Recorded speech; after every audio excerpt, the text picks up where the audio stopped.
Have you ever tried to outline a nonfiction book only to get stuck, only to get a few ideas written out, but still be confused on how to actually do it?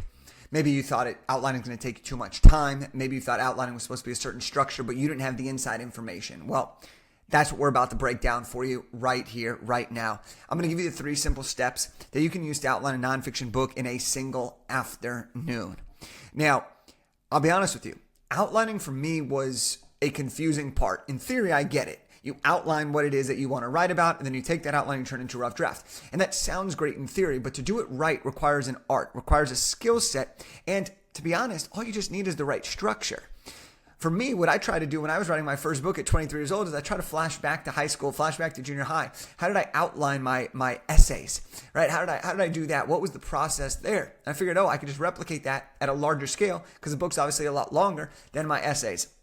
Now, eventually, after reflecting back on my childhood and Googling 1,000,001 different things, I got my outline done to the point where it was good enough to get my manuscript written.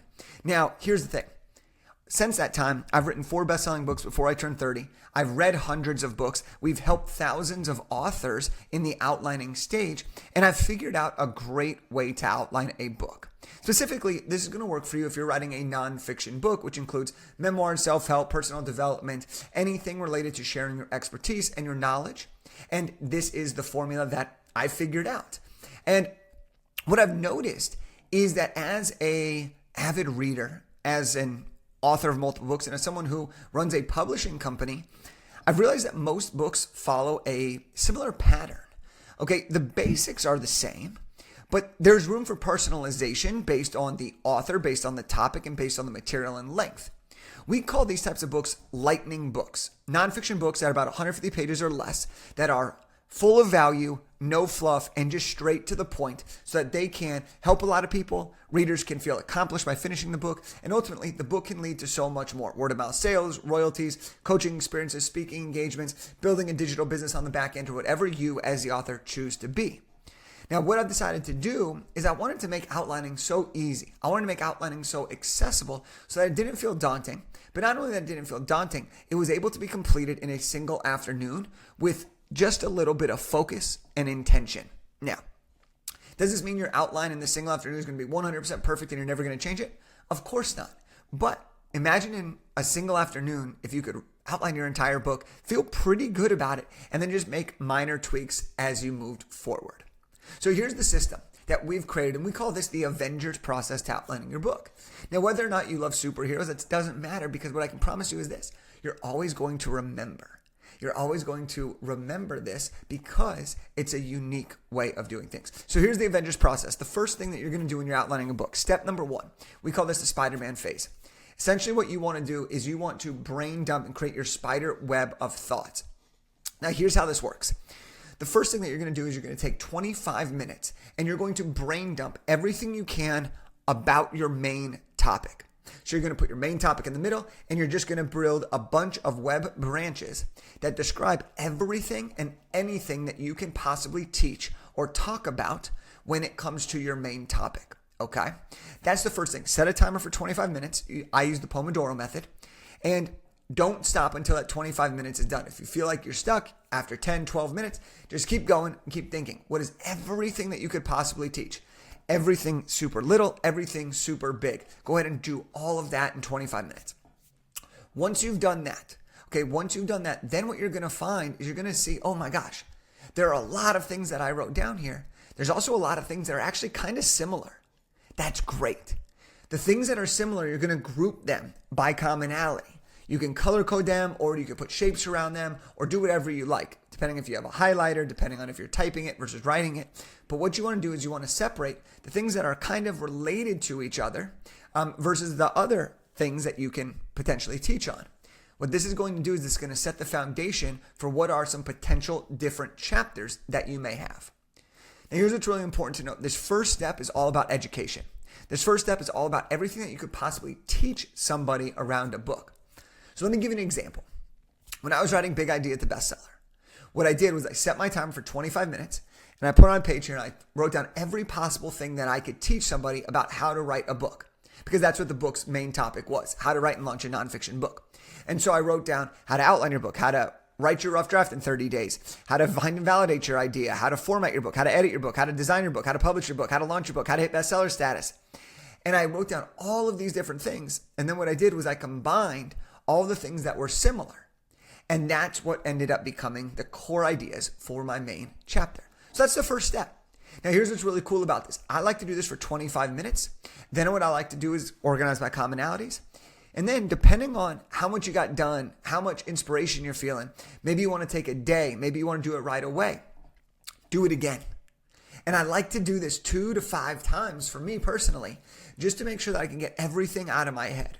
The more experienced you are on the topic of your book, the easier this is going to be. And you might only need one 25-minute segment because you already have materials built around this concept. You already know your audience.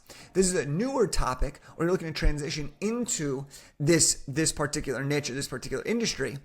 This might be one of the first or few times that you're actually flushing out all these materials. So give yourself a little bit of permission to do this exercise a couple times. So that's step 1. Get everything from your head onto paper in relation to what you can teach. All right, let's move on to the second step of how to outline your book. We call this the Ant-Man phase. Now, the second step to outlining your book is really where you want to talk about everything that you've experienced. This is going to be the entertainment side of the book, the engagement side of your book. And the way that you're going to do this is you're going to create a series of lists. You're going to create a bunch of different lists, and you're going to put 3 to 10 things within each one of these lists. Because if you only share one story of your life, the reader's not going to feel engaged. But if you share everything you've ever experienced in your life, the reader might get bored or it might not be relatable to what they actually need. Now, let's go back to the beginning. The core idea of writing a nonfiction book for business growth is you want to write a book that, one, can share your expertise and experience to make you relatable, but you also want to write a book that's actually valuable to the reader. So your job is not to include everything that you've gone through. Your job is to include what's relevant to the reader in the order in which the reader needs to hear it to get the result that you promise.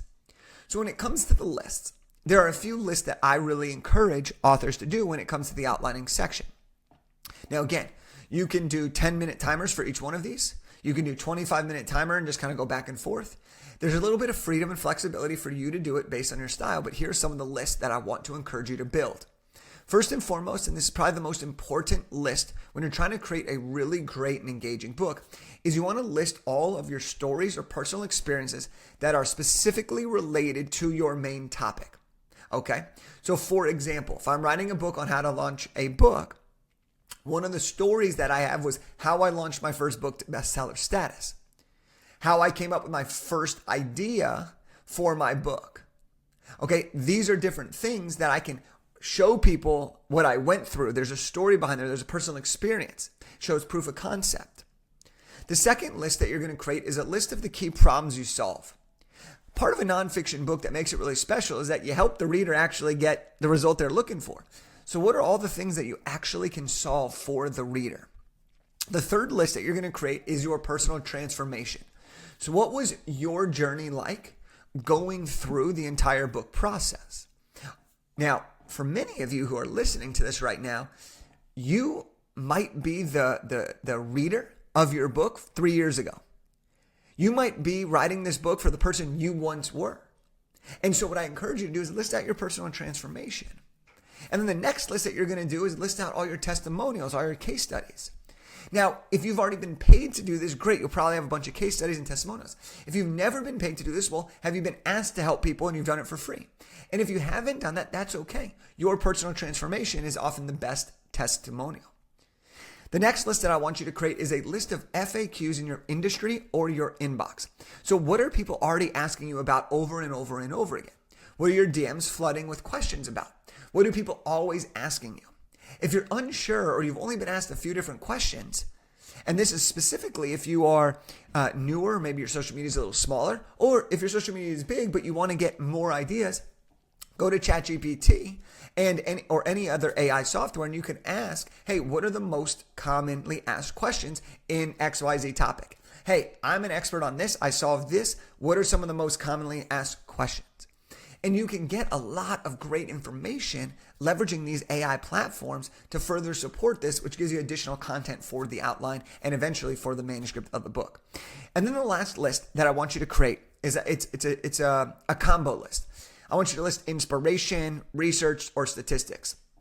Now, for some of you, your book doesn't need to have a lot of research. Most of you probably don't need to have a ton of research. But if your book does have research, well, make a list. What is the research that you want to include? Maybe there's people that you want to quote in your book. Go ahead and list all that out. So that way you can plug and play it once we get to the next step. Or maybe you have people that have inspired you in your life and you want to share their stories or you want to borrow their credibility. So for example, I've written about Gary Vee in my books because a lot of my readers know who Gary Vee is. And so by writing about Gary Vee and sharing my thoughts on what he's done and some of the things that he's an expert at, I've been able to connect with the reader through the use case of Gary Vee. Or maybe you're writing a habits-based book. Well, maybe you want to quote James Clear from Atomic Habits. That's also fantastic. And so you want to just list that in this category. So this is step 2. This is how you're going to create the entertainment of your book. This is how you're going to create engagement with the reader. And it's all based on things that you've experienced in your own life. Okay? That's step 2 of the outlining process. The next step, the final step, we call this the Iron Man phase because you're putting everything together just like Iron Man did when creating the prototype for the Iron Man suit. And so here's how it works. As I mentioned, I love to read. I've read hundreds and hundreds of books. I've also helped produce and publish hundreds of books, and I've written and produced 4 of my own books. And here's what ultimately I've recognized. There's a basic, simple chapter structure, that most nonfiction books use. Now, I'm going to share this with you, and all you're going to do is you're going to combine everything that you're knowledgeable about, aka that first phase, that first step, with everything that you wrote down in your list. You're going to put those two together in a basic structure, and that's going to get you the first prototype of your outline. And so here's the structure. Here is the structure. The first thing that you're going to do is put a placeholder for the chapter topic, title, or subject. You do not need to have a fancy name for this. All you need to do is have the topic. So for example, if I was writing a chapter in my book on how to outline a book, I would just put how to outline your book. If I want to change the chapter title at a later date, that's fine. But right now, we're trying to be efficient and we're trying to just get everything organized so that we can begin writing our rough draft. The next thing, this is in a lot of nonfiction books. A lot of people who read nonfiction love inspirational quotes. So a lot of nonfiction books will often have a quote at the beginning of every chapter. This completely optional. You can do this if you want or don't want, and you can do this at a later date should you change your mind.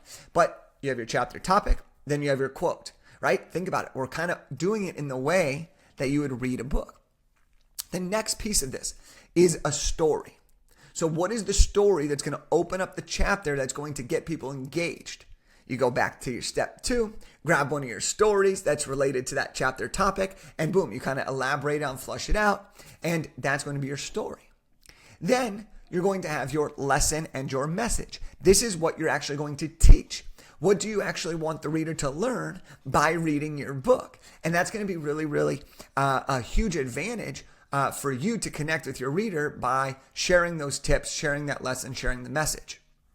Now, at this point, I've given you chapter topic, quote, story, lesson, and message. At this point, what you could always do is add a second story, add a little bit more teaching, and you could recycle and layer these things on over and over again until you get to the desired length that you need. So that could make shorter stories, more teaching. It could be longer stories, a little less teaching. It's up to you. And this is where you have the creative liberty as an author to use this outline as a way to get your flow going, get what you're excited about sharing, and see how it actually ends up producing. And then the last thing that you want to do to finish your chapter is you want to include next steps or a call to action. Maybe you want to do a recap of the most important things. Maybe you want to give them a free resource. Maybe you just want them to get to the next chapter and continue on. Whatever that next step is or that CTA is, include that in this outline so that you know how you're going to end your chapters. By doing this, you've now gone from what am I going to do with my book to I have my entire outline in a single afternoon. This is the same process that I've taught at live events. The same process I've taught speaking all across the country. This is the same process that I've used to write my books and help hundreds of other people do it as well. So this is exactly how you can outline your book in 3 steps in a single afternoon. I hope that you found this incredibly valuable. I hope that you put this into work. And then if you have any questions, let me know. And if you want to go deeper into this and actually see kind of this method in real life, my book, Big Idea to Bestseller, I want to give it to you for free. So you just go to bigideatobestseller.com/free-book, and you can get it for absolutely free. And what's really cool is you can not only read my entire chapter on how to find and validate your idea, how to outline your book, how to write your book, and so on and so forth, but you'll also be able to kind of see how I navigate the topic, the quote, the story, the lesson, the message, and the next steps. And then if you want our support, we run a full-service publishing company, and we do this for you. We work with you to help you create your own outlines and then help you every step of the way, all the way to your bestseller status. Here's what you can do is you can go to bigideatobestseller.com/call, and our team will help create an entire game plan for you and walk you through exactly what it takes to get your book written, launched, and published very, very successfully. So that's what I got for you today. I hope you enjoyed this, and I'll see you next time.